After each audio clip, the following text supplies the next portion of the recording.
Hi అండి. Swarnagiri temple నుంచి అయితే బయటకైతే వచ్చేసాం. అక్కడ దూరపు నుంచి చూస్తుంటే మంచు కొండలు, తెల్ల మంచు కొండలు చాలా చక్కగా కనిపించాయి. నారాయణ స్వామి నీళ్ళల్లో పడుకొని, పాన్పు మీద పడుకొని మనకైతే దర్శనం అయితే ఇస్తున్నాడు. చక్కగా నీళ్ళలో పడుకొని ఉన్నాడు. అక్కడ వాటర్ ఫాల్స్లో కూల్ డ్రింక్స్ తాగుతుంటే నేను మా పిల్లలు చాలా చల్లగా బాగుందనిపించింది. Sprite cool drink తాగుతున్నాము.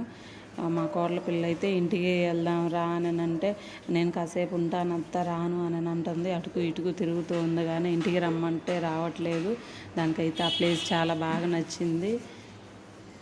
జాకెట్ లోపల కొబ్బరికాయ అయితే లోపల కట్టేసి అక్కడైతే కట్టేశారు. ఎందుకు కట్టారో నాకైతే తెలియదు. ఒకవేళ మేబీ పిల్లల కోసం ఏమన్నా కట్టారేమో అని అనుకున్నాను. అక్కడ ఆ ప్లేస్ అయితే చాలా చల్లగా, చాలా ముచ్చటగా ఉంది. అక్కడి నుంచి రాబుద్ది కాలేదు, చూస్తూనే ఉన్నాం. సబ్స్క్రైబ్ చేయండి, షేర్ చేయండి, లైక్ చేయండి.